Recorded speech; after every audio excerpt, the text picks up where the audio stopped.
organizers for this amazing conference and bringing together all key stakeholders who are passionate.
Hello. Yeah. I request everyone to be seated, please. We are about to start the session.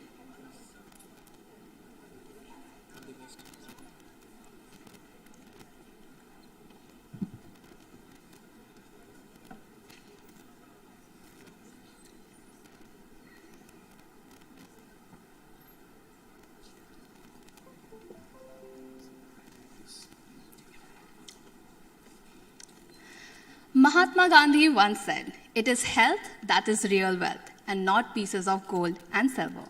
A very good morning to each one of you present here. I, Aishwarya Rajput, extend a warm welcome to you all in this session centered around healthcare and nutrition. Before handing over the session to our co-chairs, I would like to introduce our respected co-chairs, Professor Kawaljeet J.S. Anand, who is Professor of Pediatrics, Anesthesiology, Perioperative and Pain Medicine at Stanford.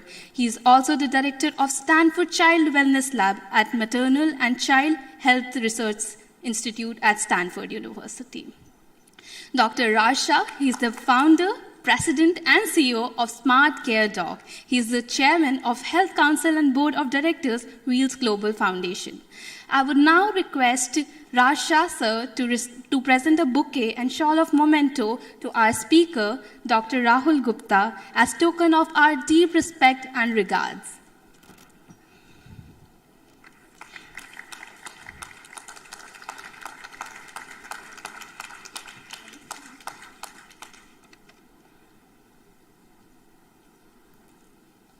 We are honored to have you here, sir.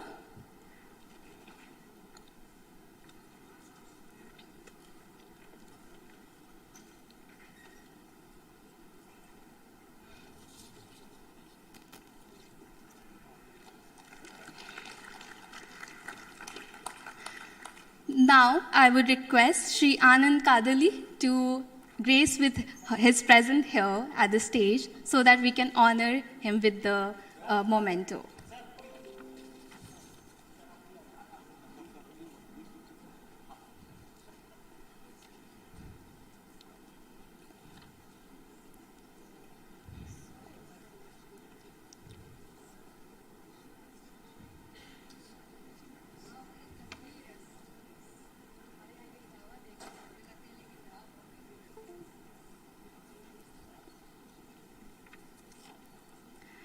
I would request Dr. Meena Chintapali to grace with her presence here on the stage, and I would request Raj Shah sir to present her with bouquet, shawl, memento as a token of our deep respect and regards.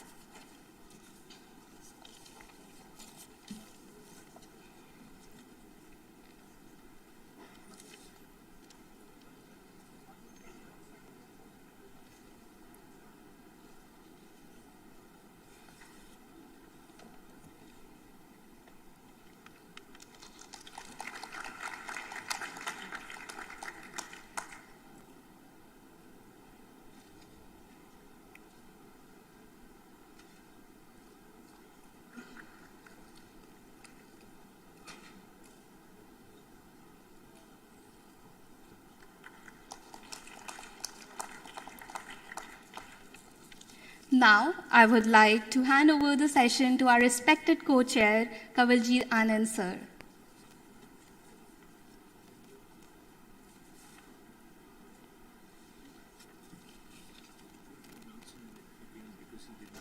Oh, I'm just sorry. So we have Sri Anand Kadli with us here right now. Sir, thank you for coming. I would request Raj sir to present a bouquet shawl memento to sir as token of deep respect and regards.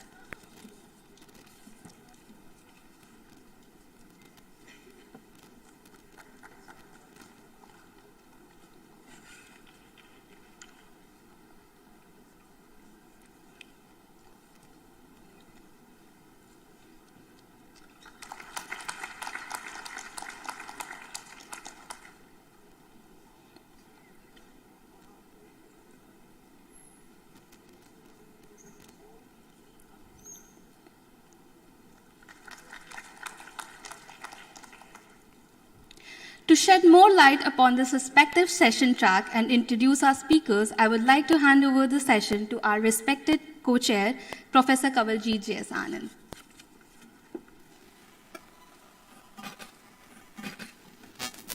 Thank you very much, Aishwarya, for your kind introduction. Could you put up my slides, please? So welcome all of you to the Healthcare and Nutrition session.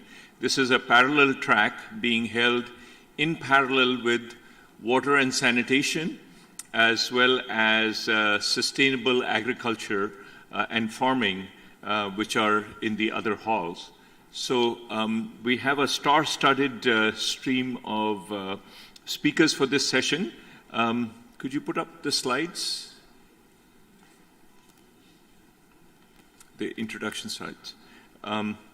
While they're getting the slides ready, I wanted to again acknowledge, and it is indeed my great privilege and honor to introduce Dr. Rahul Gupta, who is Director of the Office of National Drug Control Policy in the White House that is led by President Joe Biden. He's an extremely highly acclaimed and respected doctor in the U.S. He grew up mostly in Washington, D.C.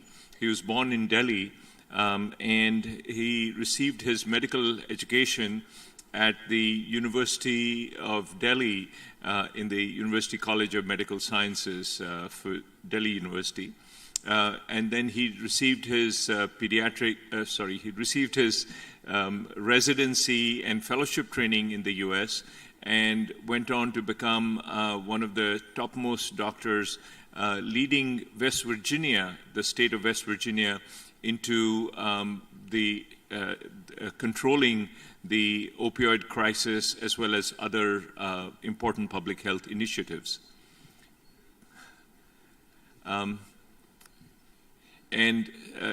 Since November of last year, he has been appointed as the Director for the Office of National Drug Control Policy.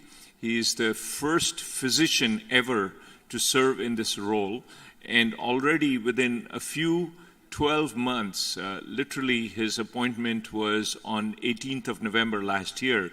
So it is just 1 year since he took charge of this office, and already has made a major impact on the control of drugs in multiple areas.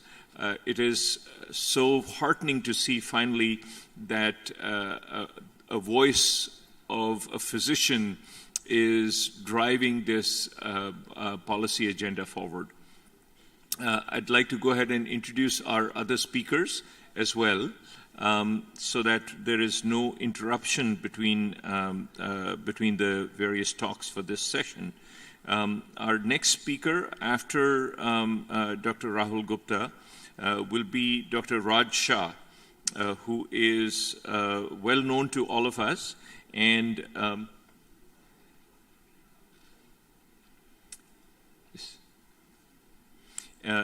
is basically a co-chair for this session as well.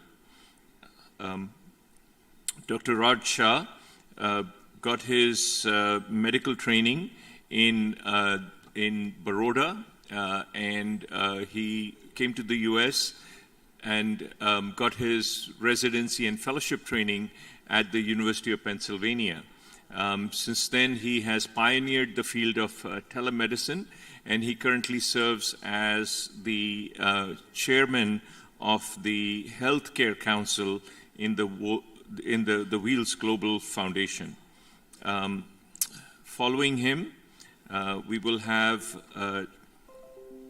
our next speaker after him will be Mr. Anand Kadali, who is Secretary of the Sri Sathya Sai Annapurna Trust, and he will talk to us about addressing the nutrition needs of mothers and 1 million children. Following him is Dr. Meena Chintapalli, who is the CEO and founder of San Antonio A to Z Pediatrics, as well as the Sai Educare Institute in the U.S. She will talk about the magic of nurture in the first 1,000 days of human life. Following her, we will hear from Dr. Shruti Prabhu, who is Director of Public Health at the Sri Satya Sai Sanjeevani Hospital in Naya Raipur from Chhattisgarh state, and she will present a compassionate healthcare model for universal health coverage. So I would warmly request Dr. Rahul Gupta to give us the keynote address for this session.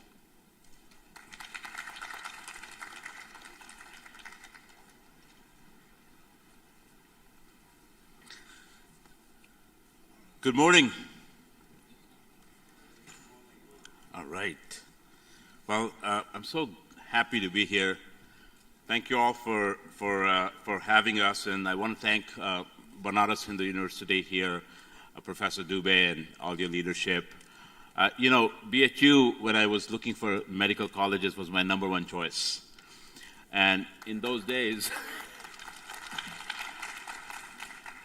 you had to study for BHU separate exam, but you had to be especially good in botany. So I studied hard on botany. But unfortunately, the same day the BHU exam was my BSc first year exam. So I went to, I skipped my BSc exam, actually, to go give the BHU medical school exam. But then found out it was canceled or delayed or something. So I missed both that day. So I ended up here. I want to thank Dr. Raj Shah, Dr. Sunny Anand, Dr. Kansupada, my dear friends and really great leaders of the foundation that bring this together. So as we start the slide, you know, I want to bring you greetings from President Biden, from Vice President Harris and the White House. Having somebody who goes to work there every day, I feel obliged to make sure that you know that it is important for both countries of relationship. Let me see if I can move the slide. Okay.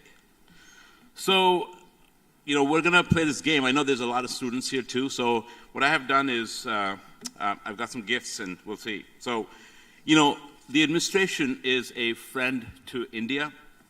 You know, President Biden has worked with Prime Minister Modi on the U.S.-India Comprehensive Global Strategic Partnership, as well as deepening our major defense partnership and expanding our work on global health, pandemic preparedness, and emerging technology. It's really important that we continue to work as global leaders. And so many leaders in the administration, from Vice President Harris to my dear friend Vivek Murthy, who's the Surgeon General, have so many deep ties to India.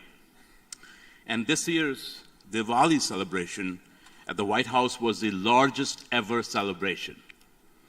So we're gonna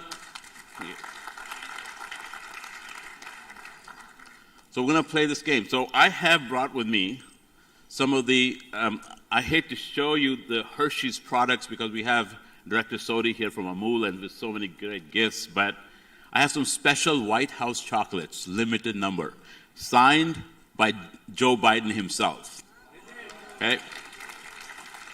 So in between, to make it interesting, I'll ask some questions. You raise your hand, say loudly the answer. If you get it right, then you get one of these. So let me ask the first question. Who's the lady on the right with the green dress on? Well, the people, it's students only. Students or young faculty? Okay, yes. All right, Jill Biden, you get the first chocolate. Make sure we get you that afterwards. So, you know, we celebrated First Lady Jill Biden. You see President Biden, Vice President Harris there. And it was great to be at Shubh Deepavali and light the lamp. And the President has spoken so many occasions about how much he places special on our 75-year-old relationship, emphasis that he places. So it's really important. You know, on 15th August, just this year, I was invited by Ambassador Sandhu, our Indian ambassador in the United States, at the embassy in DC to speak on India's 75th independence. You know, India and United States share common bonds. United States is the oldest democracy in the world. India is the largest democracy in the world. And so it's important that we work together. And I'll be honest, you know, when I was actually born in Bijnor district, and when I was in medical college in Delhi, I never imagined working for the President of the United States as his top drug policy advisor. But the relationship between our two nations is rooted in a shared tradition of democracy, freedom, and providing opportunities for all of our citizens to reach their full potential. We strive to make life better for our people and to be leaders and bring those values around the world. So who can tell where the president does his most important official business? Because that's where the first picture is of the handshake. Anybody? Second, chocolates. What's the name of the office where the president does all the business? Yes. All right, you get the second one. That's right. So that's the Oval Office. So, you know, right now, both our countries have to think about sustainable progress and our efforts to improve care, especially when it comes to mental health and addiction. Because today, 21st century problems need 21st century solutions with 21st century tools. And I'll say this, as Prime Minister Modi recently said, India is now the pharmacy of the world. You know, this presents India with a great opportunity. And it also comes with a great deal of responsibility and accountability. See, people are already coming in because they heard about the chocolates. And the important part of this responsibility is being a global leader in ensuring the legitimate pharmaceutical production and supply and making sure that it has integrity. And it cannot be corrupted by drug traffickers and transnational criminal organizations who divert these chemicals oftentimes for profits, and I'll talk about that a little bit. So let me give you some context. The United States has made it very clear to all countries around the world, especially to countries like People's Republic of China, that bad actors within their country that work with criminals around the world often use the cover of a legitimate pharmaceutical industry to create and traffic illicit chemicals and finished narcotic substances. It's affecting everybody all across the world. So this has led to fentanyl flooding the streets in the United States. And the impact of these synthetic drugs is being felt all around the world, including right here in India. So as India's pharmaceutical industry expands its global footprint, we've got to ensure that on the front end, that growth includes the built-in accountability mechanisms to prevent such illicit exploitation of the industry, and you could bring those drugs around the world. It's so important. Now, I'll tell you a little bit about my office. What does it do? Because that's where my office comes in. This is an issue I work at the White House every single day on, and we're in the midst of a mounting public health crisis. We've lost more than 1 lakh Americans, 108,000 lives, in the most recent 12-month period. And you know, every 5 minutes, an American is being killed because of these drugs. And so working with law enforcement and public health communities and international partners like India becomes so important that we have to work to reduce these illicit substances that are accessing all countries around the world. So the budget of $40 billion is across 19 federal agencies. That's things like Health and Human Services, FDA, Department of Defense, CDC, all of these services that we look after. Now, let me talk about India a little bit. Here in India, you face some serious concerns. as well as when it comes to those very same mental health issues and addiction.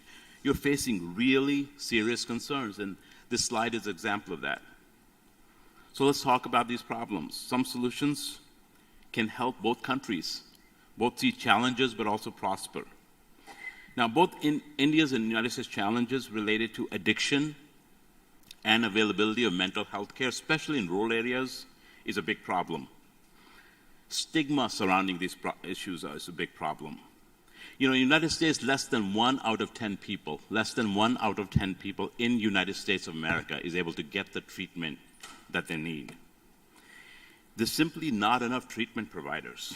And given current projections, we will see facing shortages like 10,000 psychiatrists, 10,000 counselors, 10,000 of each in the next few years.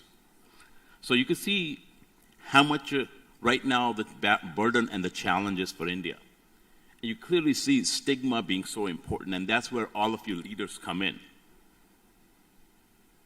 Now, when we look at the map of United States overdoses, the red means bad, and that's deaths. We've lost more than 1 million or 10 lakh Americans in the last few years because of these drug overdoses.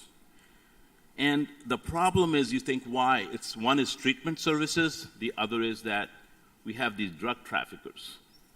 So we as a world are right now in the most dynamic drug supply environment we've ever faced in the history of the world. Because a lot of these deaths, for example, in the United States, these drugs are manufactured out of the United States, often with chemicals and raw materials that come from your neighbor, People's Republic of China, or PRC.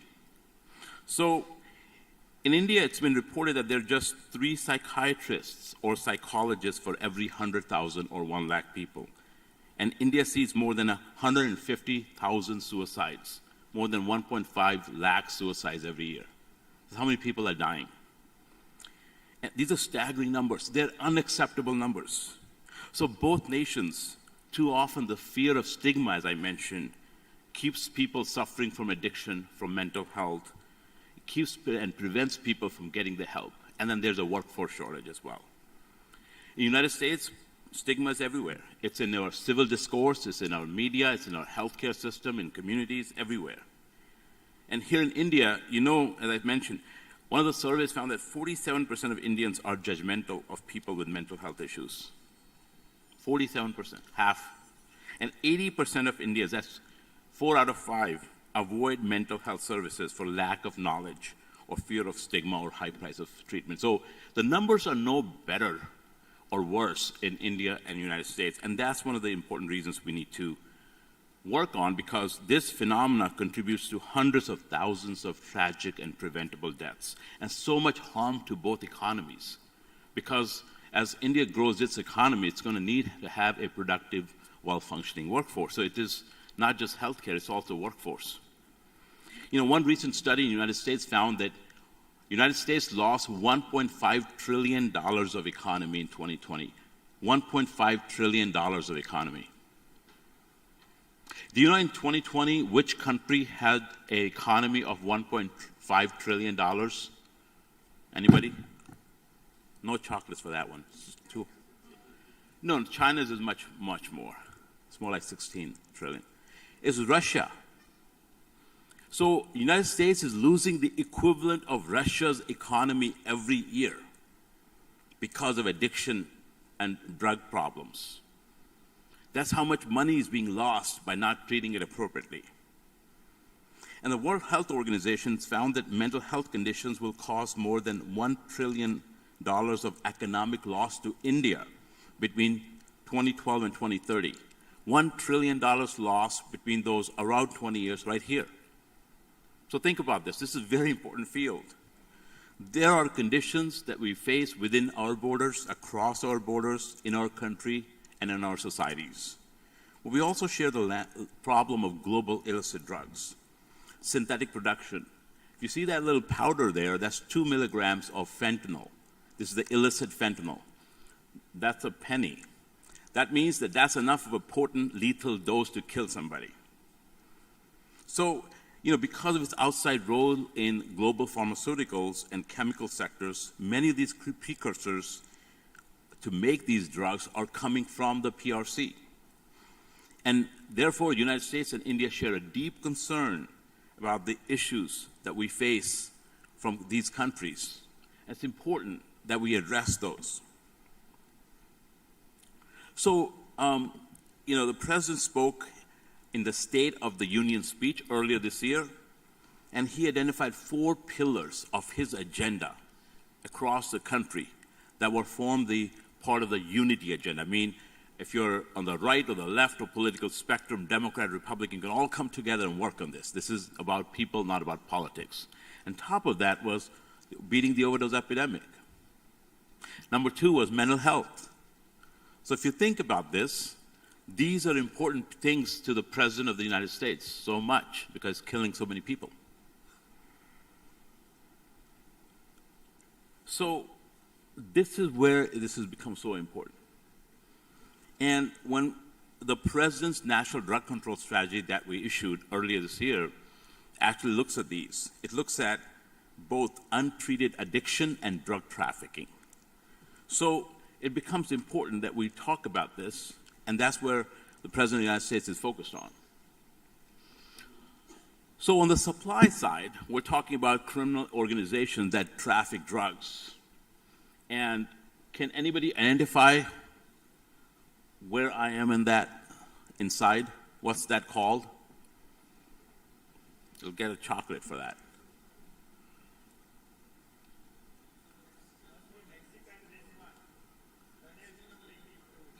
There you go.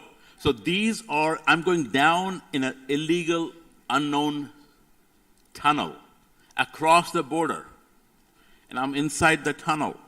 These are real tunnels that the drug traffickers construct with their hands. And there are hundreds of these tunnels across the border from Mexico and the United States. That's how the drugs are coming. That's a problem. And then in the Black Hawk, that's Mexico over there on the other side. So you're looking for the air, from the sea, from under the ground, and that's a big challenge. So when we have to look at that, we have to work across internationally with all leaders. So one of the first times that the President got elected in Colombia, which is a big country that supplies a lot of narcotics like cocaine. You may have heard of a series called Narcos, and those types on Netflix.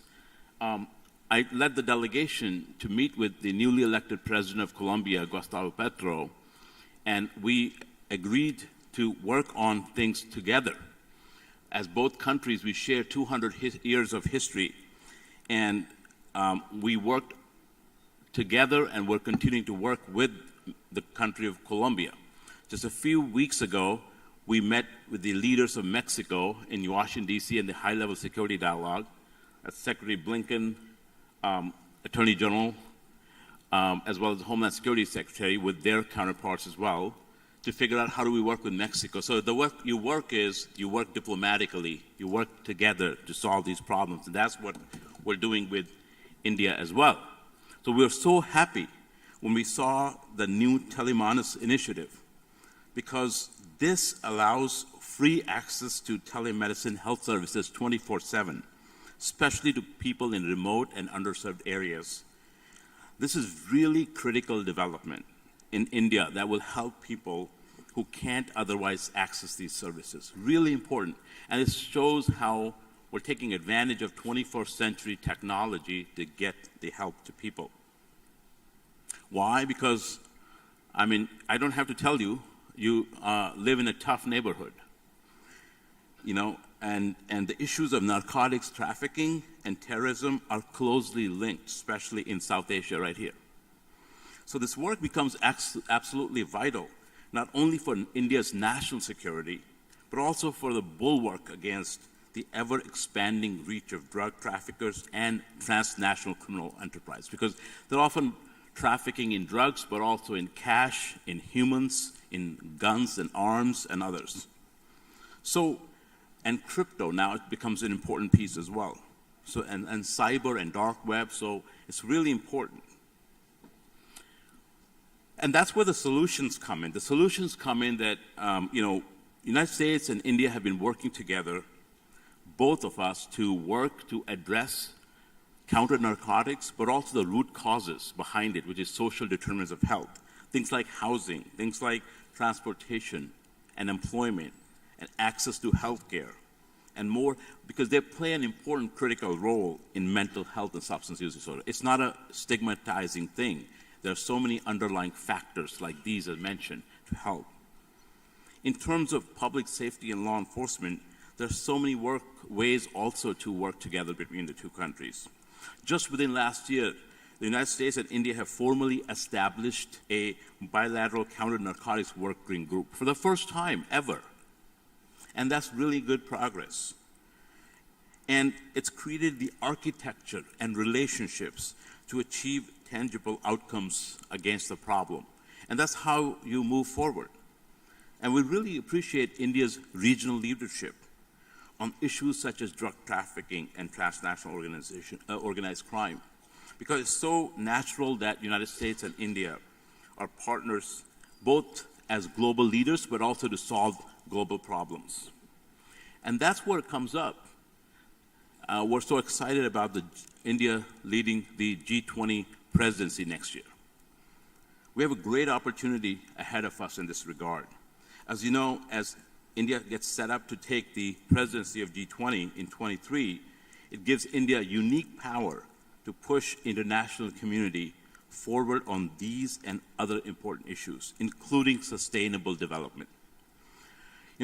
At the recent meeting, the Secretary of State, Tony Blinken, has already spoken with Foreign Minister Jaishankar about this, and they discussed creating a counter-narcotics working stream within the G20 to address not only these issues, but also related issues of mental health and addiction.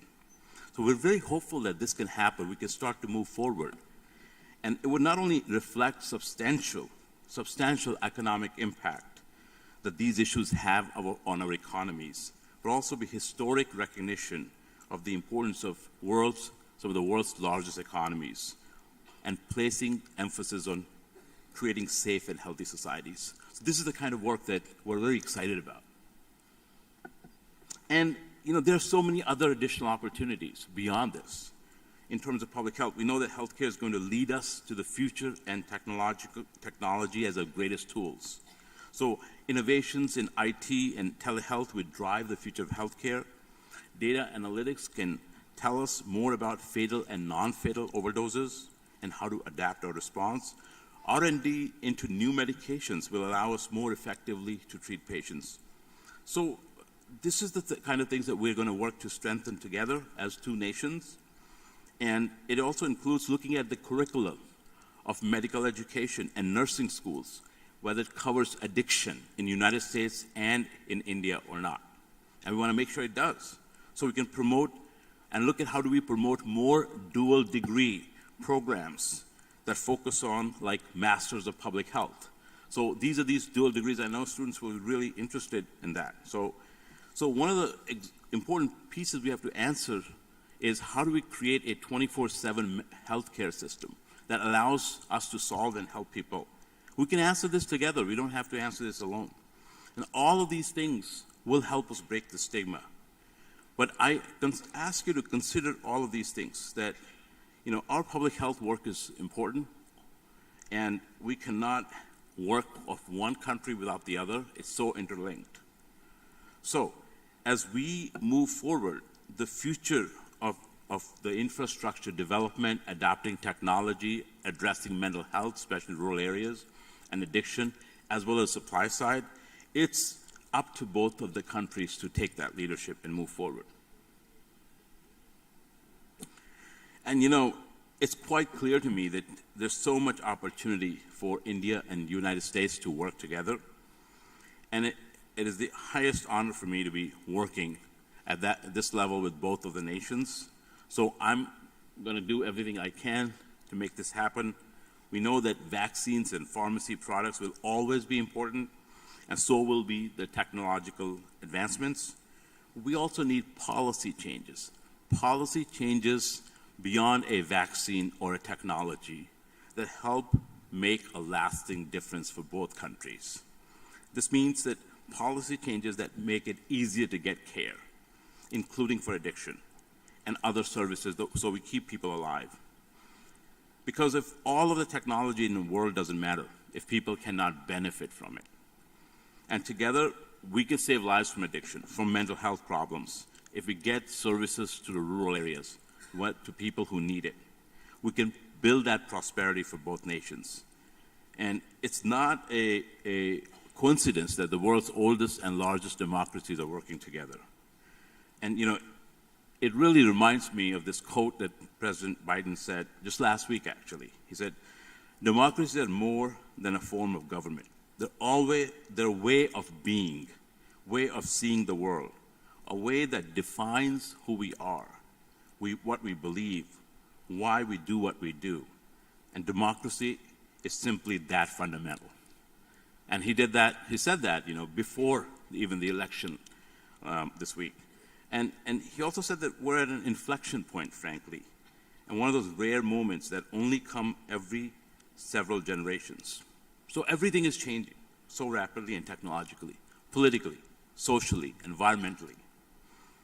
So the decisions that we make today are going to determine the future for the next several decades. So what India and the United States do together today and tomorrow will have ramifications for decades and centuries to come.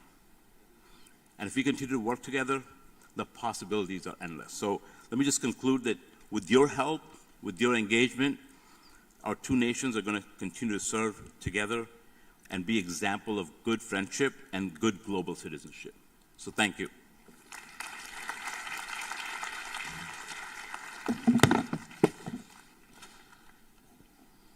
Thank you very much, Rahul, for that outstanding presentation, giving us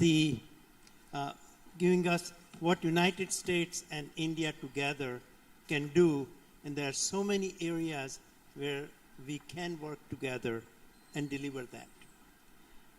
So this leads into my remark. It was made very easy for me when most of you were here listening to Sadhguru of his presentation. He gave a beautiful, comprehensive geography of the need of rural area, all the areas where we need to work to transform, and all the activities he's doing. That's why I greatly admire and worship his initiative in doing so. Now, my topic today is filling the gap of healthcare delivery and providing access through telemedicine. Now, you have heard a lot. You have enjoyed telemedicine, at least during our COVID time. But I do want particularly the medical community, if they are here, and I want you to take 3 takeaway points today. 1, open your mind and be receptive. Receptive about what? Understand health. What is health? The best definition of health comes from WHO, World Health Organization. The health is not merely the absence of disease, because that's how we think about it. If you have no problem, no disease, you're healthy. But really, as per the WHO definition in their constitution in 1948, it was defined as health is a state of well-being, physical, mental, and socio-economic, and not just merely the absence of disease. So when you think about it, health includes all the tracks that we are talking today, all the areas that we are discussing today, which is water, livelihood, energy, education, sustainability, all these are important for remaining healthy. Now, the health delivery, how you get help. I'm only going to focus on the physical health. The talking about socioeconomic and all other is beyond my scope and expertise. But being a cardiologist, I do know a little bit about disease or physical health, and that's what we'll be talking. So how do you receive health? How do you get health care? Usually, when you don't feel right, that's why the word dis-ease comes from. When you don't feel right, you go to a doctor, or you go to a healthcare provider.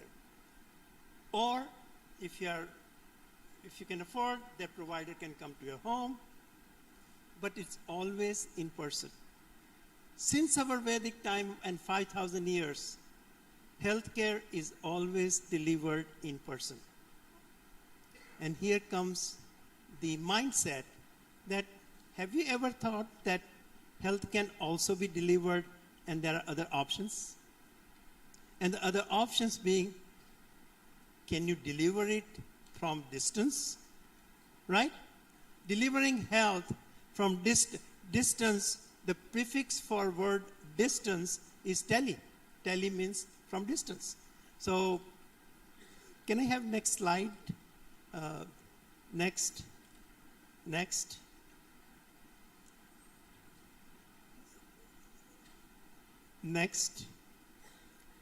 Okay, you can leave that.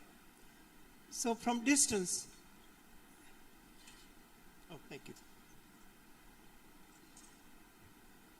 This is not my presentation.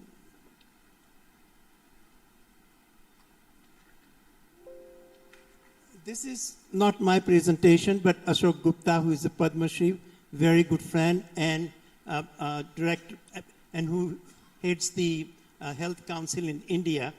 But coming back to healthcare from distance, word tele, and do you know how long we have been doing telemedicine? Any student, if they can answer. Yes, sir.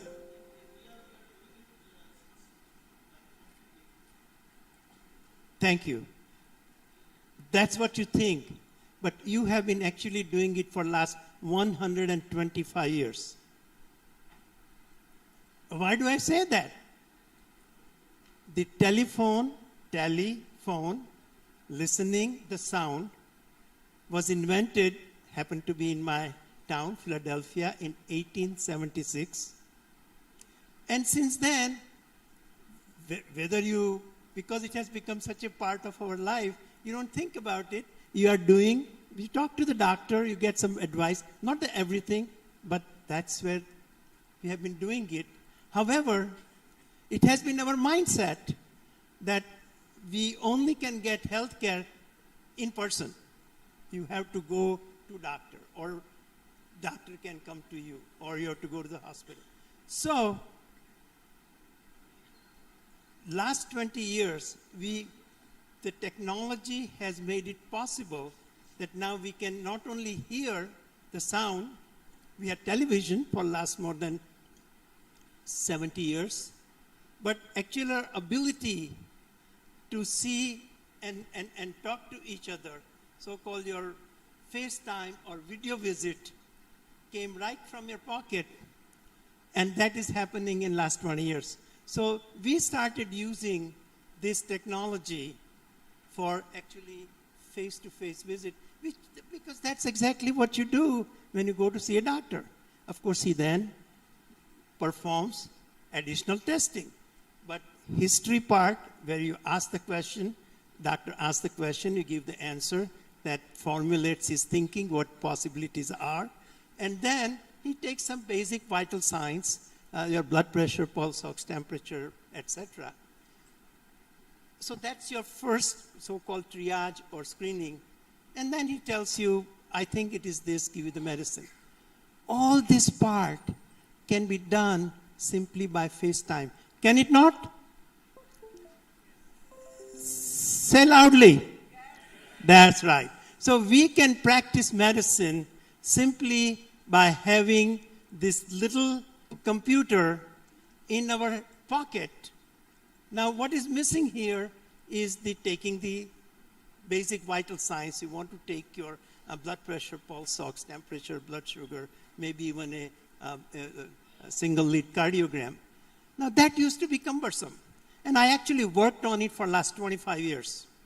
When I was doing, after 25 years of my practice, when I went to do MBA, 1995, remember, that's when the first World Wide Web, Netscape, Internet became available to public. So my thesis was how I can leverage the Internet for healthcare delivery. That was my thesis in MIS class. And I've since then working. And then I said, look, just talking is not enough. I have to take the vital signs. And then we started integrating some of the devices. Now you can go to the next slide, if I can advance. I'll leave that here. So we started integrating the devices so that we can do that part of the examination. Remember, it does not substitute the regular care that you get, but it can supplement. And when you need, when did we need this most? Was last 3 years. During COVID time, you couldn't go to doctor, you couldn't go to the hospital, or doctor couldn't come to you, and you still needed to be taken care. And that's when your FaceTime, video call, Zoom, whatever you want to call, became a routine part, and suddenly the mindset changed and became receptive. So we started doing telemedicine. And we called it telemedicine, so because we are taking care of the patients on distance. And so far as the taking vitals, it was somewhat cumbersome initially. But in last few years, thanks to technology, that's why I'm so passionate about technology. Everything that has been accomplished in 2 million history of mankind, starting from invention of fire, wheel, and all the way to modern things that we use, they all have been invented by technocrats. And that's why my big round of applause to our IITians, and that's why I'm so passionate about being part of their team. Thank you. So, we integrated, and now very recently, I have something in my pocket. This little gadget, it Bluetooth connect to the smartphone, and it can take 8 vital signs, include the blood pressure cuff is attached here. It's not in my pocket right now, but pulse ox, temperature, blood sugar, single channel EKG, all of these are taken and quickly appears on your smartphone, which can be integrated into this. So see how technology made it almost 80% of the things that we can do by using technology. Now let me come to the, in last few minutes. We have this, we are doing it. Now coming to the villages, as you know,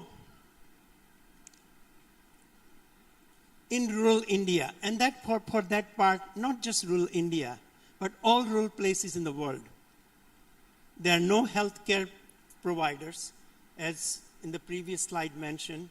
Maybe 1 in 4,000 population is the ratio. In urban area, it is 1 to 1,500, and ideally it should be 1 to 1,000. So we don't have doctors. We don't have clinics or hospital in rural area. We don't have pharmacies. We don't have any infrastructure to easily commute. And you can see this is the picture of the real village. And majority will agree, if this is the village, Who would want to stay there after getting educated, getting medical degree or basic education? Who would want to go back? And even though they come from there, I come from village. Who would want to go back and raise family where there is no education, no social structures, no other facilities? So they all get educated and move to the urban area. That's the reason I believe we don't have doctors or the healthcare providers in the city. And also for the population, their income, $2 or less a day, they cannot afford anything. Lack of education, lack of clean water supply, and lack of sanitation. All these things contribute to the unhealthy conditions. Now, how can we solve this problem? Certainly, in person, doctors are not going there. Patients have difficulty reaching to the distant places. So how do we do that? Well, there are certain things our central government has tried for many years. I know when I graduated in 1968 and we had to do the internship, we had to go to the primary health center. We have close to 43,000 primary health centers. 30% of them don't have a doctor because they don't want to go there and stay. We have created mobile van, but that's episodic. You only get care when that van comes to your village. And it's expensive. The van, the utilities, the driver, the people going that waste of their travel time, that's not practical. Health camps. But again, you get the care only when that health camp occurs. So what is the alternative then? And I just mentioned about the centers, and 1/3 of them don't have doctor. 2/3 of them don't have any specialist. So in this situation, technology to the rescue, I mentioned about how technology has been part of our life and has made what we are doing today possible. So, to my belief, the best way is a remote care using technology, and that we can coin a word called telemedicine. But that we need to change our paradigm. We need to shift paradigm and accept that. That's my another point. Be receptive and embrace technology. Understand and learn its uses and its limitations. That will really help to take care of all your patients, not just the rural. We created a system in 2012. We put it in the debut in Walmart clinics, whereby you can have not just a video visit, but examination of patient. And I put at the that now in India, where you have Ayush providers, Ayurvedic, homeopath, Unani, Siddha, they can easily use that system to provide the care. So we created at WGF, Wills Global Foundation, a simple system. What is missing is getting the remote care at the door of the villagers. What do they need? They need a smartphone in their hand, or even a cellular phone in their hand. But they can't afford. So even our government provides e-Sanjeevani and free consultation, but in order for you to receive, you have to have that phone in your hand. And if you don't have it, that doesn't work. So we say, let's do one thing.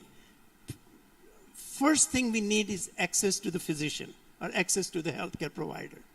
And we can bring that by giving, we don't have resources as a small NGO or organization, but we can give a system to a village, like creating a telephone booth instead of giving telephone in everybody's pocket, where you can go and use it. So we give them a telemedicine kit with the devices and smartphone and the software. Software is in native language. It can simple yes/no questions create a triage history. And once it is done, then doctor comes online and see the patient. Two stipulations. One, the person at the village level who gets a kit, he is trained and he has to be the village resident. Somebody doesn't go from outside. So it creates a trust. And they can do that service, bring the doctor, and after that, whatever treatment is prescribed, that can be executed. That's our simple model. WGF donates $1,000 for each village center to create this. And to this date, we have created 296 such centers in 7 states. And during COVID time, we provided free service to more than 14,000 patients. My goal is, thank you. My goal is to create 10,000 sites in 10,000 villages. If I could do that, then each center can see 10 patients a day, 100,000, 1 lakh patients a day. And at end of the year, we can see 25 million patients can be served to provide this first step, access to affordable care. And one thing I learned from Sadhguru's presentation, we also want to make it agreeable to villagers. Access, affordability, and agreeability. So I'm going to add that word in my presentation. And for that, I'm going to ask, of course, this is technology happening. We'll be able to do so many things down the line in near future. It is benefiting everybody. We need to transform the villages. And you will say, why healthcare in sustainable growth? Normally, growth will mean that it's economy. You can only have a growth if the villagers are healthy. That's why healthcare is the important aspect of ideal village transformation. Thank you very much.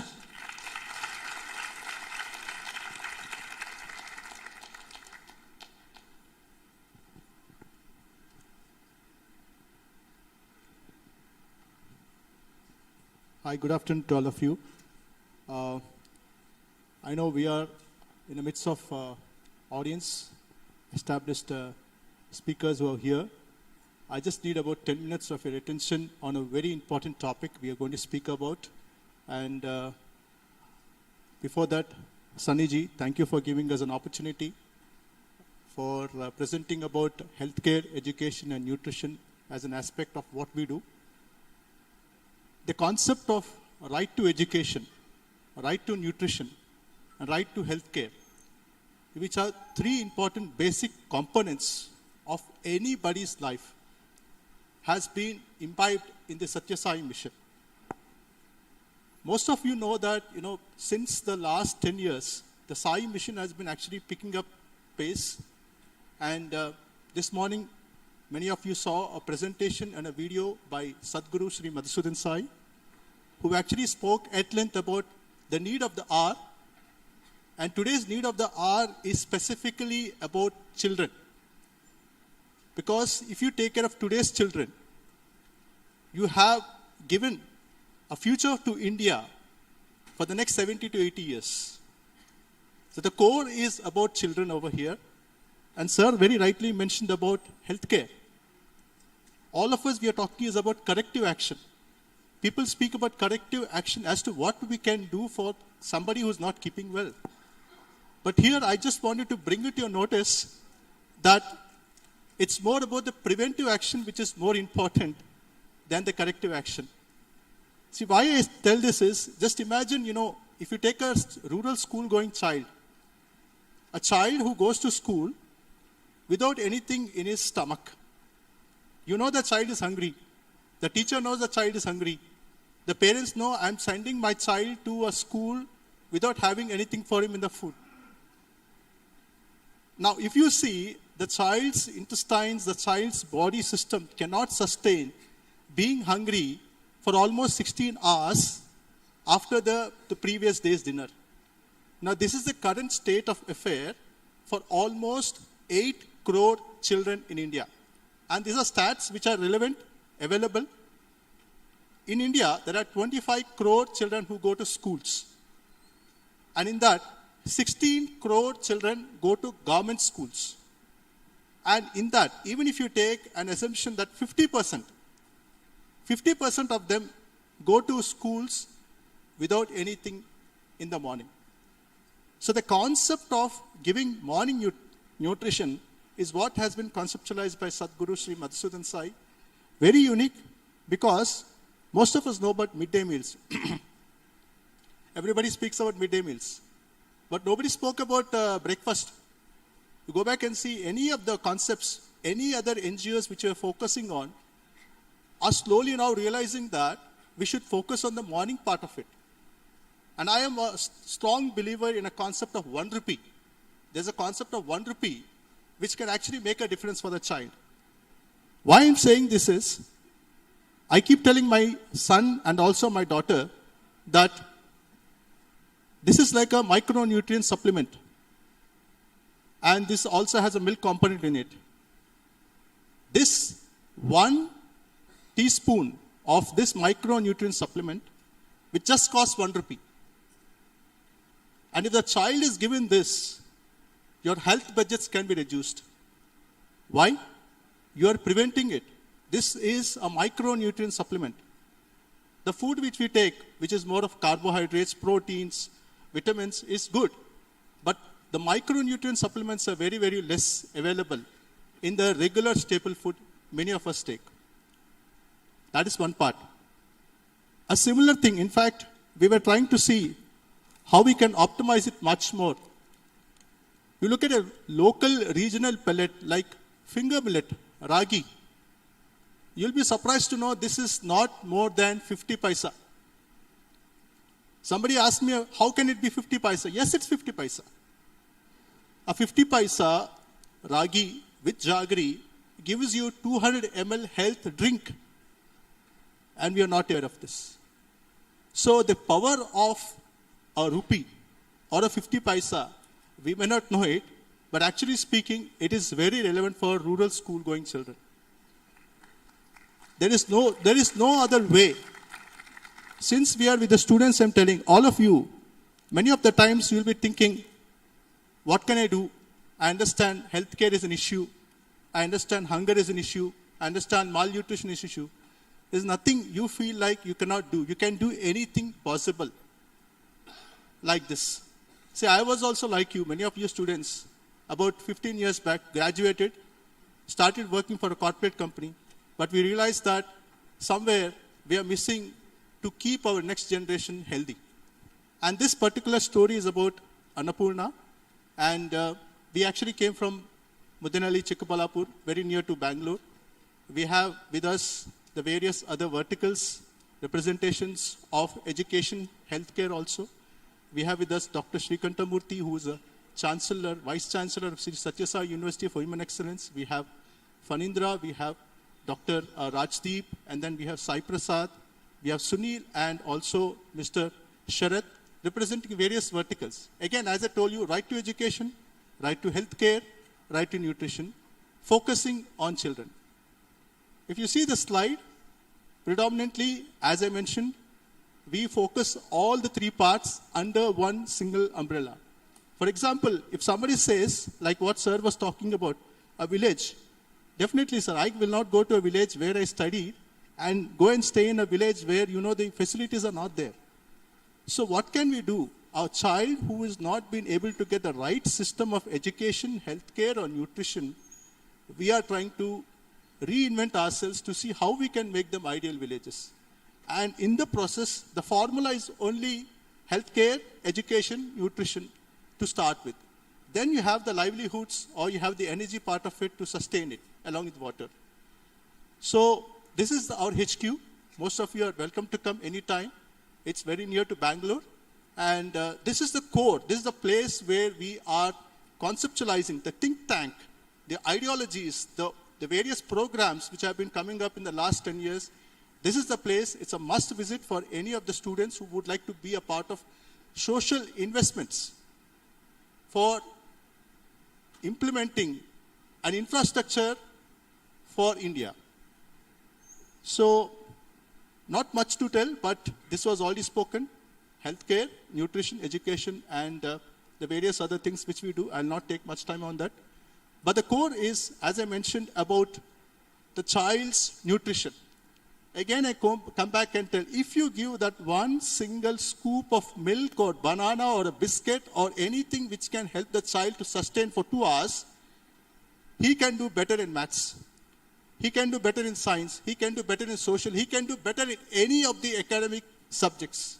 The problem is he doesn't get it.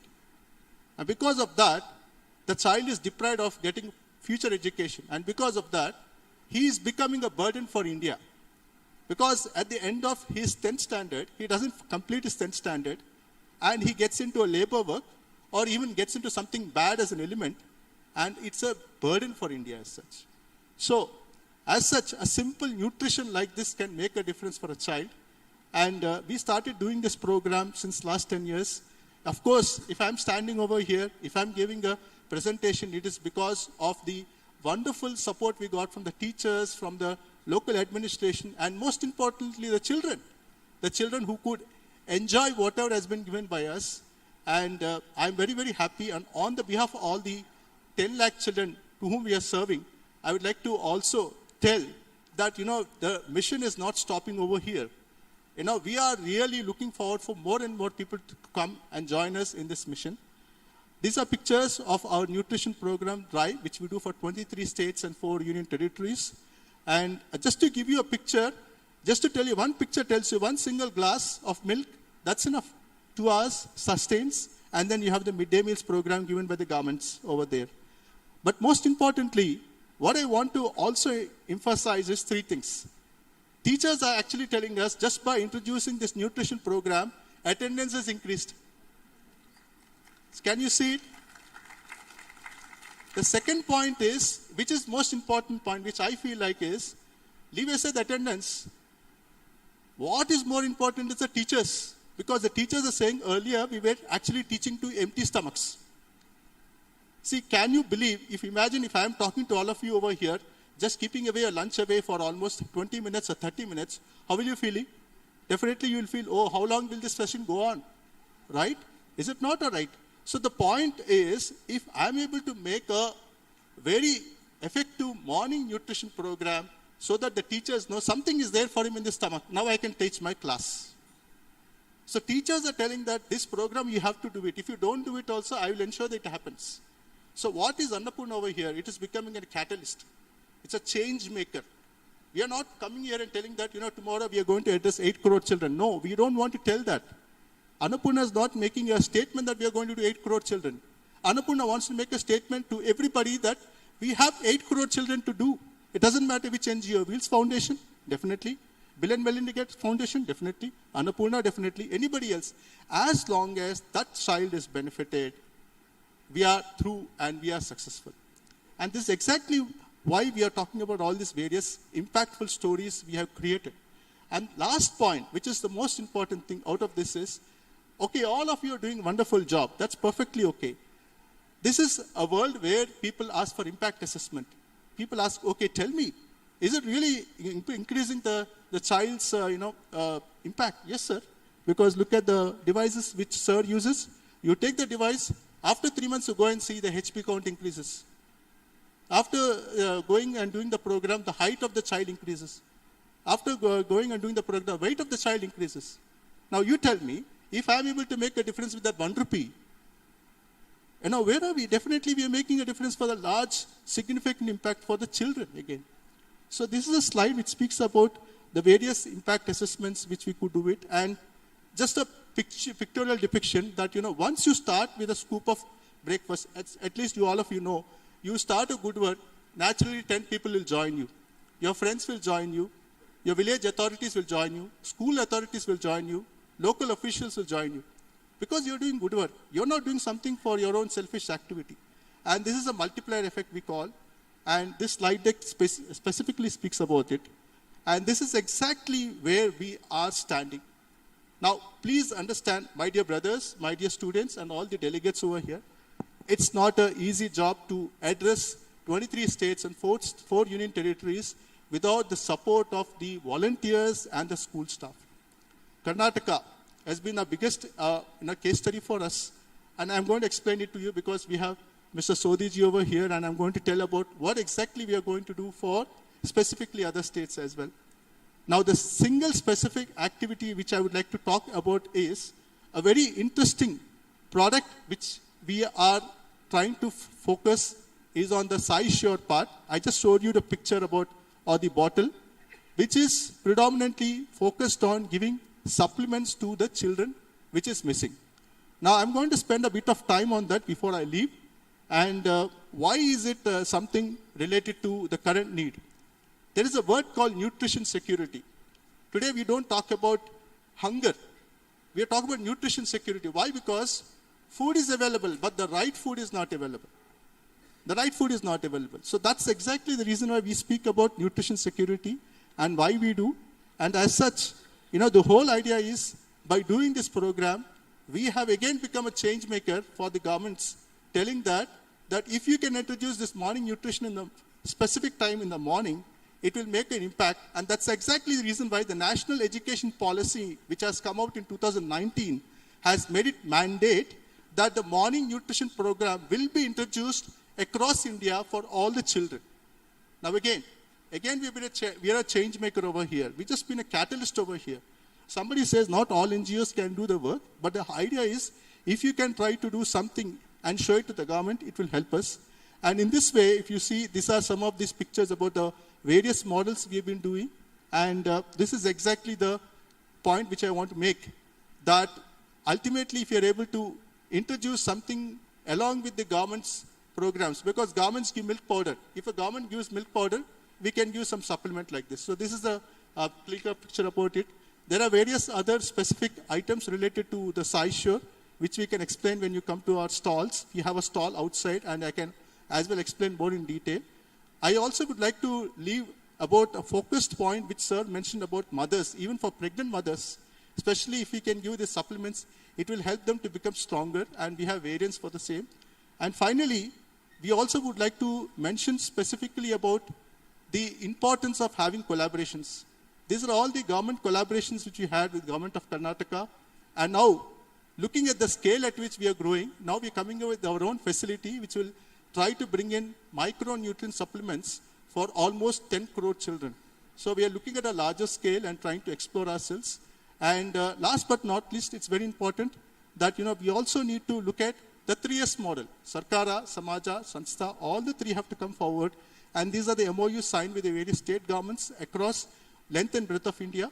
And we continue to do it. We would like to see more and more permissions coming in. Finally, nothing is going to happen without the support of corporates. And we have about almost 150 corporates supporting us. And along with this, one last thing which I would like to, bring it to your notice is, especially the students. Students are asking us, how can I be a part of the program? Now, there's a solution for this also.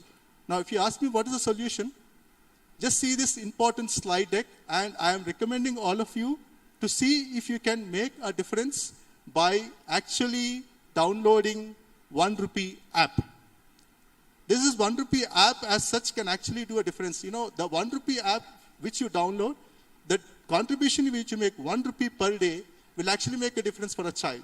Now imagine if there are almost 10,000 downloaders. Per day you get 10,000 rupees. Now it can make a difference for the child. Now that change can be made by all the students over here, the BHU students over there. So this is basically about 1 rupee app. We will talk much about it later. But again, there's a separate session specifically on 1 rupee app, and we can definitely look forward for your support in this way. So with this, I thank, and I also, once again, congratulate Sir for giving us an opportunity to speak. Thank you very much. I appreciate it. Thank you for amazing and very touching presentation, inspiring me so much that I would like to commit $1,000 every year for the children, because I regularly, all directors commit minimum 5 to 10K for Wills Global, but this is absolutely a great service that's being performed. So we'll have the, and I did that so that many of you will do that. क्योंकि कहते हैं ना कि भूखे बचन न हो ही Gopala. That poor child who is sitting in the class can't complain, has to withstand teachers' onslaught at empty stomach. And I think we're going to make you feel what it feels like having empty stomach, because we have next speaker and we have a brief question answer session. Please stay with us and experience what that child must be feeling. So don't go. Good afternoon. Namaste, everybody, dignitaries. I see a lot of youth. It is very welcoming because you're going to be the future for changing and transforming this world. Thank you, Dr. Sunny Bhai, for giving me this opportunity, and the Wheels Foundation, Alumni IIT, and the Benares Hindu University. I represent the Sathya Sai Institute of Educare that was ordained by Bhagwan Baba on Yugadi Day of 2002 to weave the combination of healthcare, education, social welfare into human transformation that can help the world at an individual level, so that we give a domino effect helping the world. My aim as answer toxic sensitization. What do we need to know about the neuroplasticity? Why do we need to know? We are making money by checking kids and giving the immunizations and everything. That is what all pediatricians talk about, healthcare workers talk about. But we see a lot of mental problems that have been already elaborated. There are 50% of the youth who have 1 or 2 mental disorders, 22% severe mental disorders. They're raising the children. These are under 25 years of age. And by 6 years of age, 40% of the kids are having anxiety neurosis. They don't know what to do or what not to do. But 20% of the children by 11 to 13 years already have had severe behavior disorders and attention deficit disorder. They're not focusing. And imagine, we talked about the drug problem, 14.5 to 15% of 15-year-olds are putting substances in their mouth and into their veins to find happiness. And we are trying to treat when changes cannot happen. We need to treat when changes can be prevented toward the adverse effects. And that's what the sensitization of why we need to know the neuroplasticity, neurocognitive development in the first 1,000 days, because that structure is a permanent part of the brain structure and functional part of the brain structure that determines the later on behaviors and the academic accomplishments. And about the education, we need to educate everybody to raise children right, so that these robust pathways are protected, so that the children can express their inherent divine genius and be productive to the society. And the other goal is empowerment. Teach every person who is involved with the care of the child to be empowered with the tools, strategies to give a holistic, healthy child with the physical, intellectual, psychosocial, emotional, and spiritual capacity. After all, we all have 5 basic senses, and they have to accept and filter out everything that is not wanted, everything that they want to keep, and we should do everything to promote those senses to connect with each other, learn with each other, transmit the messages, and learn and create a permanent event that is productive inside the brain. This is thematic presentation. For people with the IT, if brain is a digital analog, the 5 senses have become the software where we create broadbands for protection of taking the information fast, processing the information quickly. And this is called multisensory integration, and this happens only with good relationships. We pay so much attention to see the physical growth as you see on the chart. The eyes move, the hands move, then the tummy moves. They learn to roll over. They creep and they crawl and then they walk. But what we do not know, what is happening inside the brain. We are so busy measuring the anthropometrics and the height and the weights and all those. But the emotional brain is very mature when the baby is born. That brain either knows how to withdraw or not to withdraw.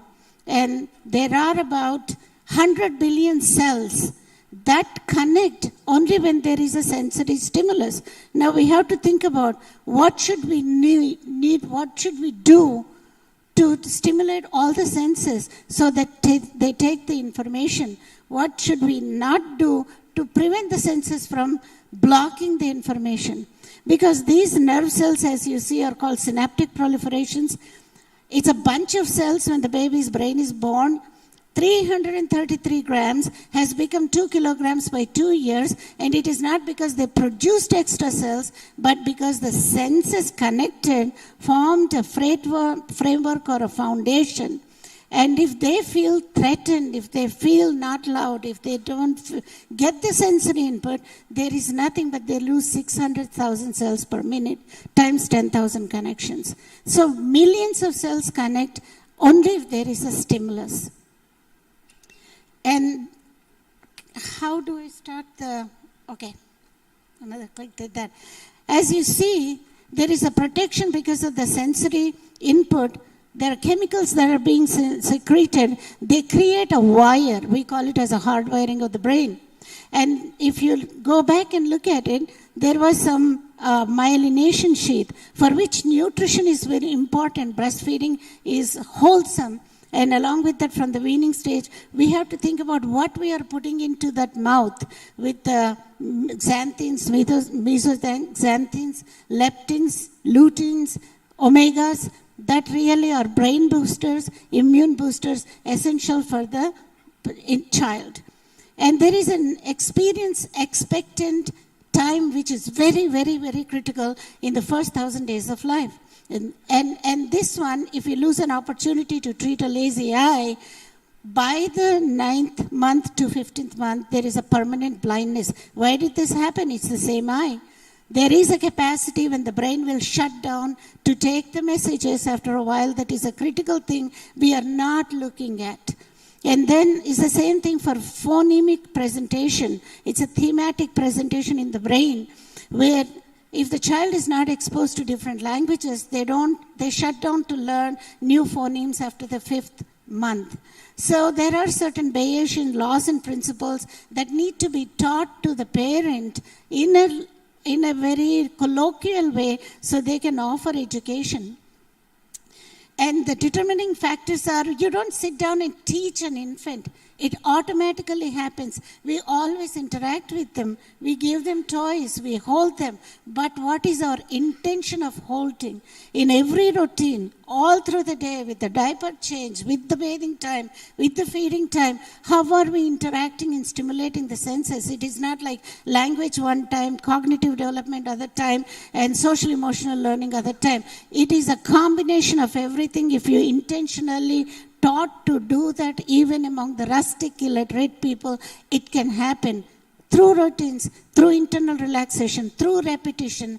And when a repetitive stimulus is given to an infant, looking at you with the natural state of curiosity to learn every minute, that baby learns very well if the adult caregiver can give that, but not an electronic gadget. It has to be interpersonal, responsive caregiving with the love that teaches. And it is initially sensory play, then it becomes a functional, intentional play by the infant, then it becomes a symbolic play of associations, and then it becomes a collaborative play for problem solving. If you look at what I said, there are only two factors. The first factor is the adult caregiver, and the second factor is the environment that the infant is getting raised in. It's back and forth reciprocal relationship. Give, take, and respond with love. And environmental epigenetics, nutritional epigenetics have really proved you cannot express good and bad genes unless the environment produced a circumstance to prevent the good genes from being expressed, bad genes from getting expressed. And we just talk about development. The main developmental trajectory is simultaneously happening from before birth inside the uterus. And the physical being is very important with the gross motor, fine motor coordination, as well as balance in everything, and for which we need proper nutrition, proper circumstances, and immunizations, and keep them with the immune boosters and brain boosters. What is happening with the social emotional learning? It is just a main domain, but the self-identity and the belongingness, the trust and the self-regulation, the emotional flexibility, understanding your emotions, responding to those, has already happened before the infant started to walk. And we don't even know that. We are not paying attention to that. And then again, the language. The language is simultaneously happening from the time the infant is born. Verbal and non-verbal communication, expressive language, receptive language, and literacy. And cognitive development is an end result of all of those, and the most important thing is social emotional learning. I skipped the video because in respect for time. Well, what is happening in your teenager who is very well connected if they are just doing the games with the electronics. Electronics are effacing the frontal lobe, which is a human property, and is causing the animal mammalian brain to take over, that is less sensitive to positive stimulation. And with 3 hours per week of gaming, the cortisol secretions with the excitement have effaced the frontal lobe, which is the seat of human excellence. And within 3 months, this has happened, case control studies. Stephanie Amis did a wonderful study where we can be dependent upon, where she has documented comparison the most common autism spectrum disorder now, which is 2 to 3 per 100, which was not that frequent before, as well as the ADHD. They do not have any connected pathways. I don't know if there is anything. As you can see, there is a connection with the controls in the normal people between the right brain and the left brain, and there is a perfusion. Whereas in the top ones, which in the autism on the left side and the ADHD, there is no connectivity between the right brain that connects with the world in a proper way with the left brain that is expression, self-regulation, cognitive and developmental, cognitive development. If we do not give the sensory stimulus, I talked about it, but what we should not do is the Wendel's tree of trauma. The trauma is causing a lot of withdrawal of the senses, shutting down the senses, and when they shut down, they're losing 600,000 cells per minute, leaving big gaps. And this is deep-rooted inequities, poverty, migrant labor population. As you said, if the stigmas for seeking proper help at the right time, substance use disorder, and with the COVID, I saw many drug babus, give the money back into the government, crores of rupees. So substance use disorder is really causing a major concern with the depression and inhibition of the sensory input, besides domestic violence, witnessing violence. If you look at this scan, the left side one is one that we want, where that is the primary foundation, where there are no gaps, and that you can always bring back a child with a forced behavior. With the forced behavior, after those gaps have happened, after the 5th birthday, even after working and trying to fix a problem for 6 months to 2 years, the results are not as robust as what can happen under 5 years of age within 7 days. So those gaps are the ones that are causing the future health risk behaviors or drug problems, because in those scarred areas of the brain, there is no secretion of dopamine or serotonin or the chemicals that are required for happiness and learning. And that's what is causing a problem. Not only are we getting the scarred brain, but if you look at this sympathetic overdrive on the left side, the cortisol that scarred the brain is also scarring the heart. It's called Sakatobo syndrome, where athletes who have done exercise, they drop dead because the brain balloons out in diastole. Then this can happen in 2 years, 20 years, or 50 years. Dr. Maturi is my relative. He had a lot of stress, cricketer, and he just suddenly passed away, 15 years at the dining table. And then the gastric ulcers, irritable bowel syndrome, immune suppression, autoimmune disorders, gluconeogenesis causes obesity, and as well as diabetes, hypertension, and fecal retention, encopresis, enuresis, all are related to sympathetic overdrive.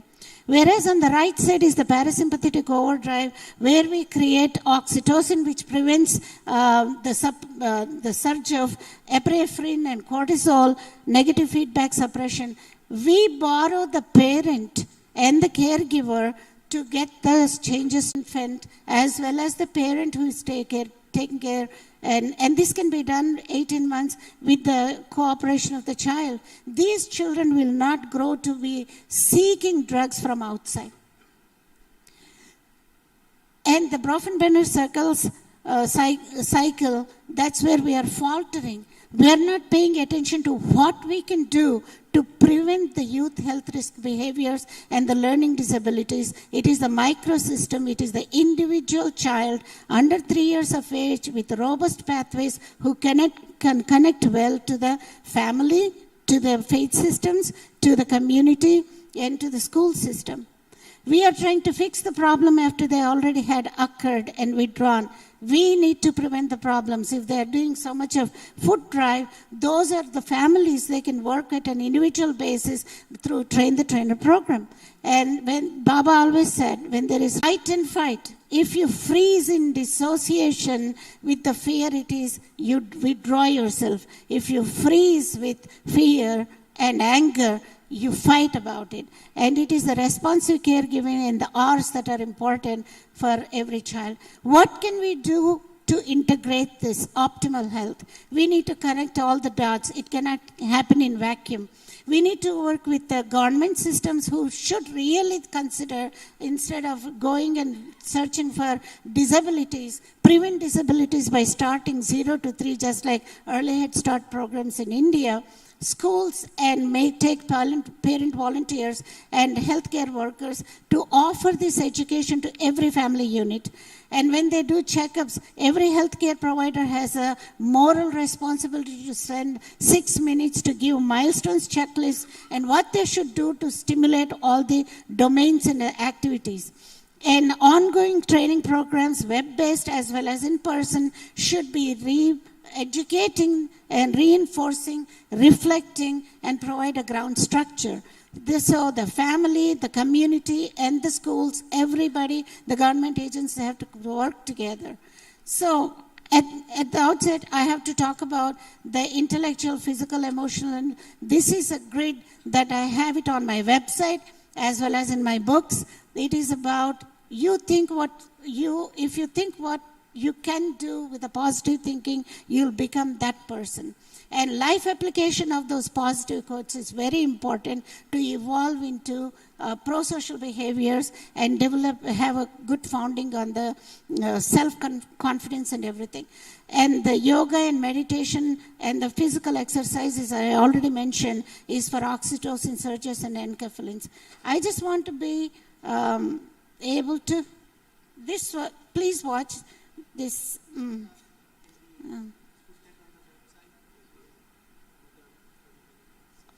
Okay, so I was just going to show something. It's not playing, no? It is about a still face experiment, and the mom would be interacting, and there was a lot of smiliness, interaction for a 6-month-old. And then mom was asked to have a still face, and then that mother was not even responding to all the body language that infant is doing. You can stop that. And Imagine if there is no interpersonal interaction pervasively, that child withdraws the senses. And I wanted to physically show that, but the video didn't work. I'm sorry. Thank you. Thank you, Minaji. You have so much to share. Unfortunately, we are already 30 minutes late, and I want to applaud audience for being patient. We have 20 minutes more, and I think you will again feel how you feel when your stomach is hungry. I mean, normal life attention span is 3 minutes, but when you are hungry, it is less than 30 seconds. So next, I'm going to call, we had Q&A session, but we're going to postpone that. I have few very distinguished speakers who have come from far, and I invite them on the stage to answer few.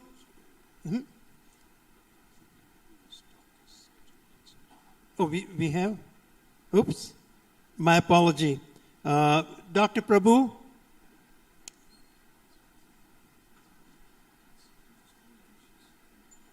Oh. We have one more presentation online, so be patient. We'll applaud again. We'll make sure food is available after presentation.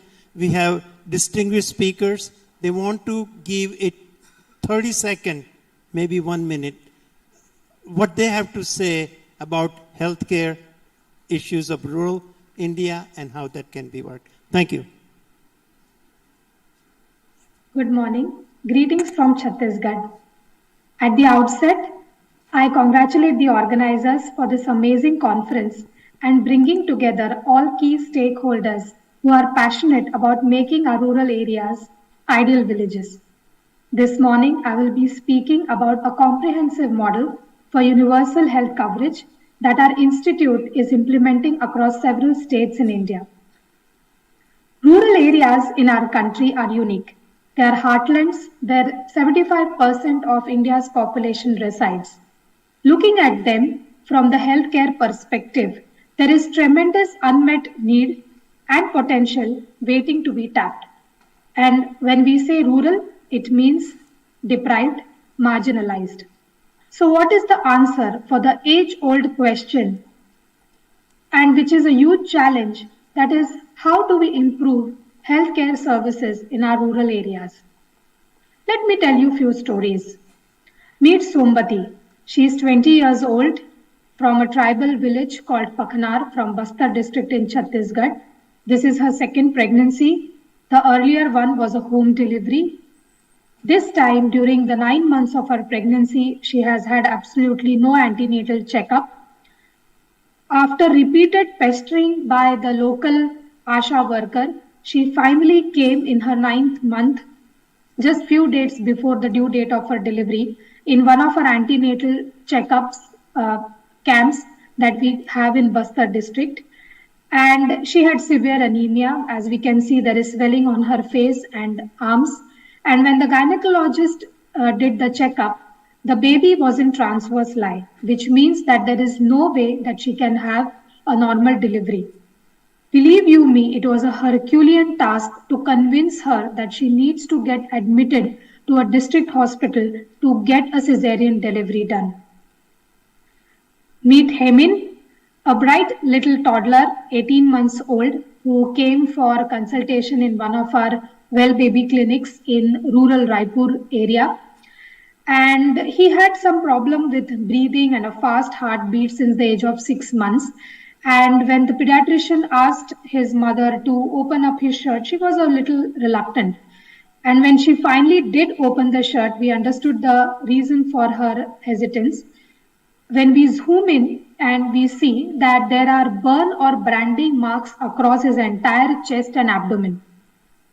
The reason being, because he had these health problems since the age of 6 months, his family had taken him to a local faith healer who had treated him to get rid of his health problems by this way. Meet Vimla, ASHA worker in Bastar, and really hats off to her.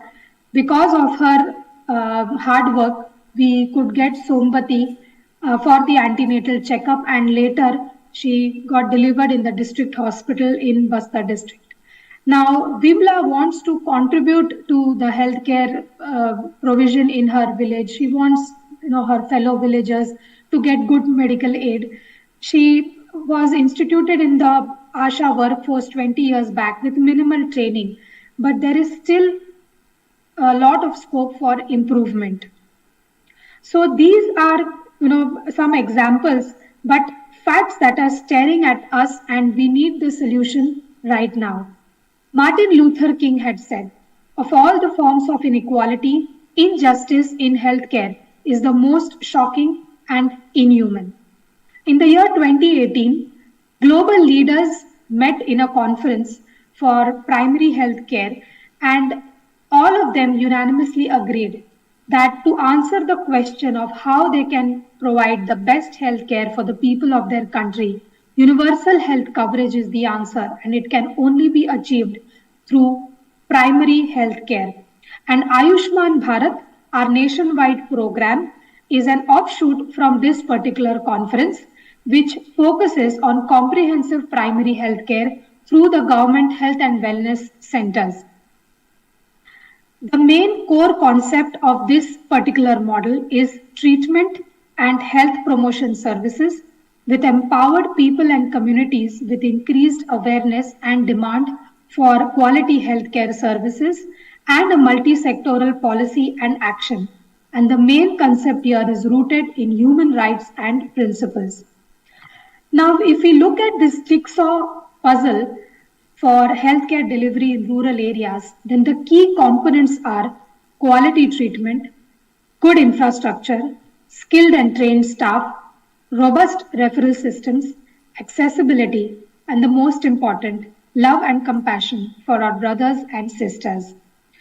Now, the way we are addressing this particular problem is through our institute, which is providing completely free of cost treatment for pediatric congenital heart defects.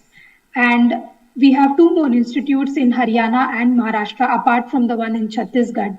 And over the last 10 years, more than 2 lakh children have got OPD consultation, and more than 22,000 children have benefited from pediatric cardiac surgeries and cath interventions. And all services rendered are totally free of cost.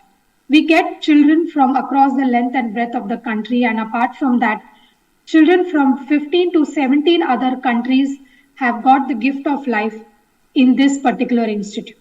Now, apart from curative services, we have community outreach programs focusing on maternal and child health. So in the geographies that we work in, we work along with the local state governments. A systematic concerted plan is made along with them to identify the areas that are still unserved and unreached, who have poor maternal and child health indicators, and such areas are selected for the intervention. Here we are very mindful of the fact that we do not want to create a parallel system, but wherever there are some gaps, we want to plug in those so that a proper healthcare delivery system is laid out. Through our maternal and child health initiatives, our entire team comprising of gynecologists, pediatrician, public health professionals, social workers, nursing staff, and counselors go to these adopted centers every week, and we provide treatment and health promotive services. Now, these also give good opportunity for training the government staff and frontline healthcare workers. So as they see practice, they also learn. And so far in these 6 years, 66,000 plus pregnant women consultations have been performed. More than 135,000 children have been screened, and 1,000 plus schools and Anganwadis have been served till date. Now, going back to our jigsaw puzzle of proper infrastructure, skilled staff, and providing proper curative services, this is the 3-level screening model that we employ. For level 1 screening, we train government staff, frontline healthcare workers, and some staff that are employed by our hospital. Here, we train them in our hospital for 2 months, And when they go back to the communities, they start their services. Now, the advantage with getting local healthcare staff is that they are familiar with the culture, they speak the same dialect, so they are more acceptable to the communities that they work in. Now, these trained frontline healthcare workers do the first level screening in remote villages where they head out to on a daily basis. Once they have screened the children in these particular villages, all those who have a suspected health ailment are then referred for level 2 screening and diagnosis to the district hospitals. Now, the district hospital, for instance, in Bastar did not have an echocardiography machine. So, along with the help of Tata Trust, our Sai Sanjeevani Hospital has placed an echocardiography machine in the district hospital, the same that is seen in this photograph in the middle. Now, to use this state-of-the-art machinery, we need trained staff. So, the pediatrician of the district hospital has been trained in our hospital with the super specialty cardiology team who has trained him in performing screening echocardiography. Now, this machine is also connected to our hospital via telemedicine so that the pediatrician can take opinion from the cardiology team, and they can also real time observe the views and the diagnosis and can be laid out. Now, after the screening of level 2 has been done, all those with a diagnosis are sent for confirmation to our specialty hospital and further for treatment in the form of pediatric cardiac surgery or cath intervention. So far, through this initiative, 7,000 plus children have been screened and 150 have been diagnosed of congenital heart defects, of which 100 have been treated so far and 50 are now lined up for medical management and treatment.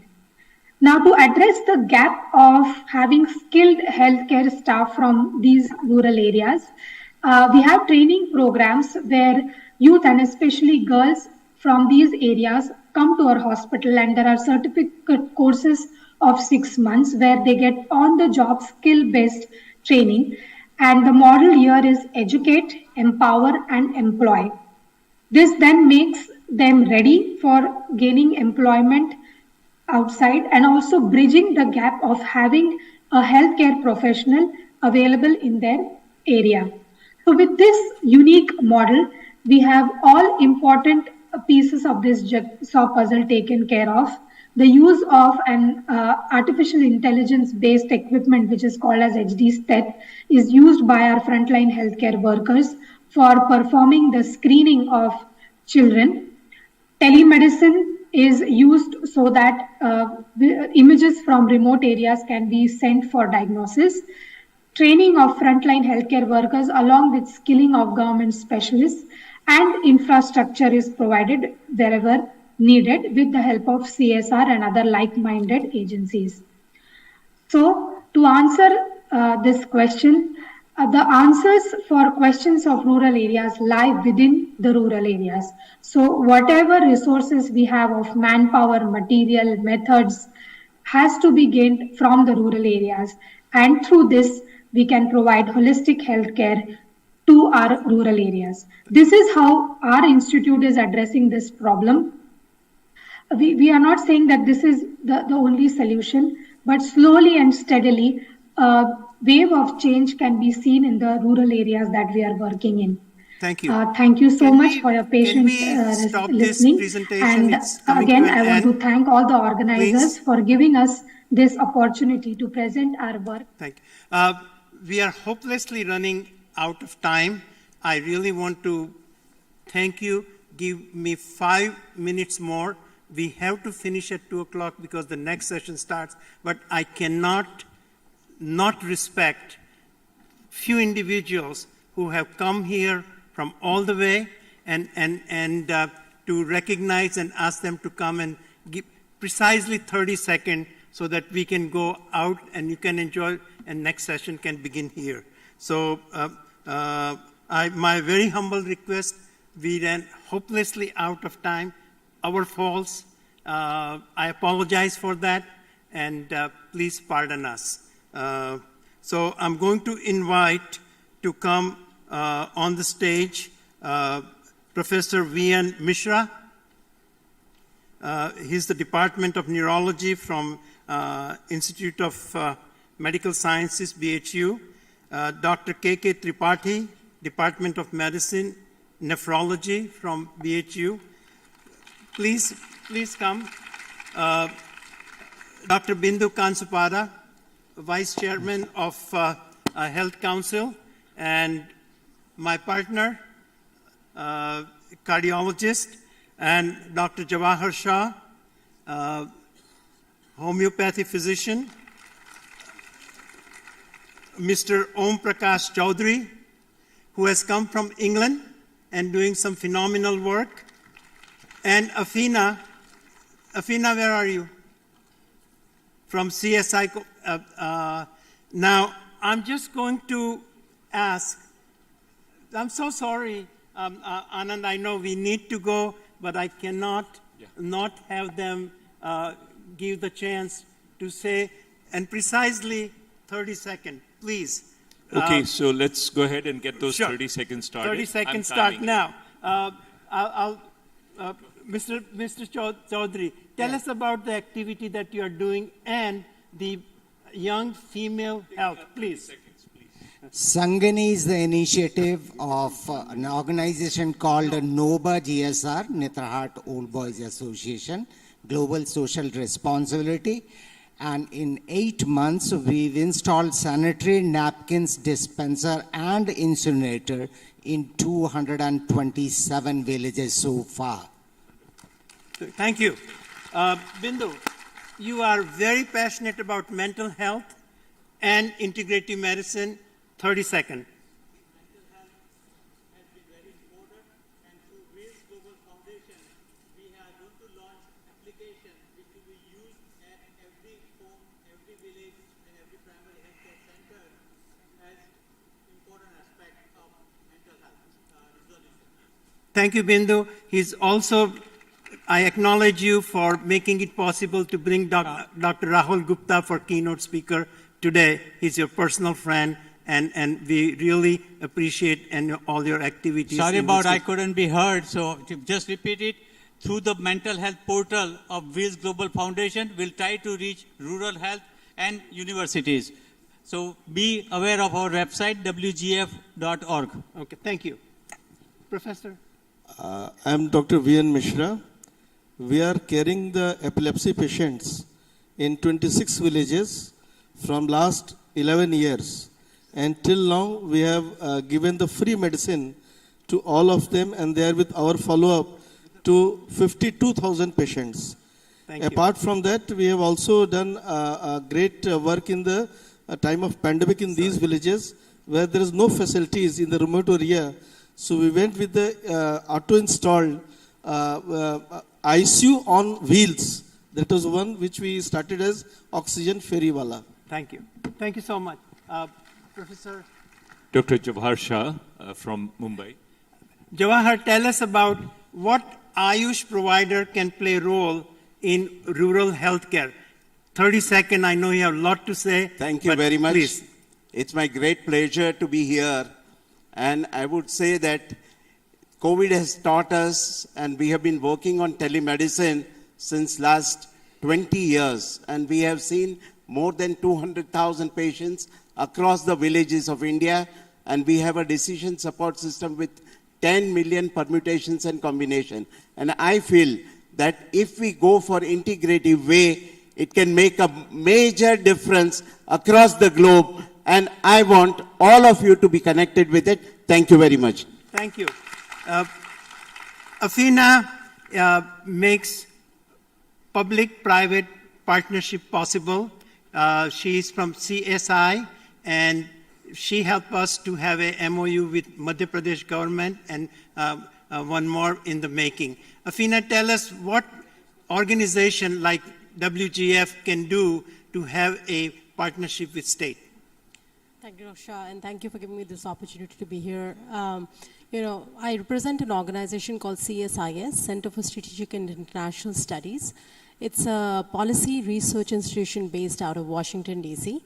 And the program I work with is the India Chair, where we connect with states and understand from the states what exactly the issues are in several sectors, including healthcare. So figuring out from the officials of the state where is the issue, and then finding partners such as Wheels Global and others to figure out the gap. That's what it is. And this is all I can say in 30 seconds. I have a lot more. Please connect. And Professor... Thank you, Dr. Shah. Thank you, everyone, for your kind attention and patience. This session is now closed. And the next plenary session will start in about 15 minutes at 2 p.m. sharp. And a big round of applause for the audience for sticking with us. Thank you. Thank you. Thank you. Can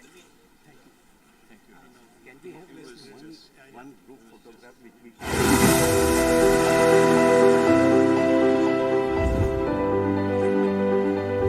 Majority of population in India resides in rural areas, but healthcare services here are grossly inadequate. Sri Sathya Sai Sanjeevani hospitals are addressing this through public health programs across several states in India, aimed at taking healthcare services to the doorsteps of needy.